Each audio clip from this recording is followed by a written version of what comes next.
अस्सलामुअलैकुम, welcome back to my channel. आज आपके साथ मैं क्रिस्पी फ्राइज़ की रेसिपी शेयर करूंगी जो कि बहुत ही मज़े के बनते हैं। यहाँ पे मैंने आलू लिए हैं और उन्हें छील लिया और अच्छी तरह धो के रख लिया है। इन्हें मैं फ्राइज़ की शेप में कट कर लूँगी।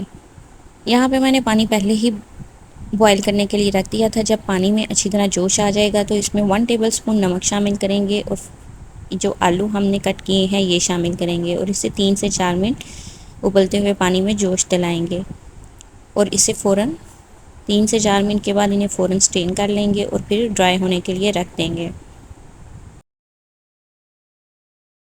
यहाँ पे आलू जो स्ट्रेन करने के लिए रखे थे बिल्कुल ड्राई हो चुके हैं। अब इसमें ड्राई इंग्रेडिएंट्स शामिल करेंगे। यहाँ पे मैंने 2 टेबलस्पून राइस फ्लोर शामिल किया है, 1 टेबलस्पून चिकन पाउडर शामिल किया है, 2 टेबलस्पून मैदा शामिल किया है और 2 टेबलस्पून कॉर्नफ्लोर के शामिल किए हैं।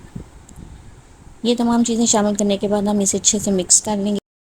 किसी भी ज़िप बैग ब्लॉक में डाल देंगे और इसे फ्रीज़ कर लेंगे। आप इसे 1 माह के लिए भी फ्रीज़ कर सकते हैं और जब ज़रूरत हो इन्हें निकाल लें, डीप फ्रोस्ट करें और फ्राई कर लें। ये बहुत ही क्रिस्पी और मज़े के बनकर तैयार होती हैं। इनका टेस्ट ही अलग होता है।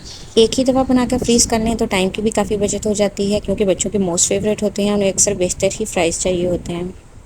इसी तरह मैं तमाम फ्राइज़ को पैक कर लूँगी। यहाँ पे मैंने फ्राइज़ निकाले हैं और उन्हें बहुत आराम से अलग कर लिया है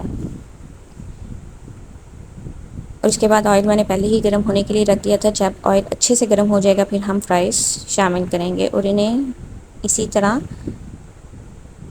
पकने के लिए रख देंगे।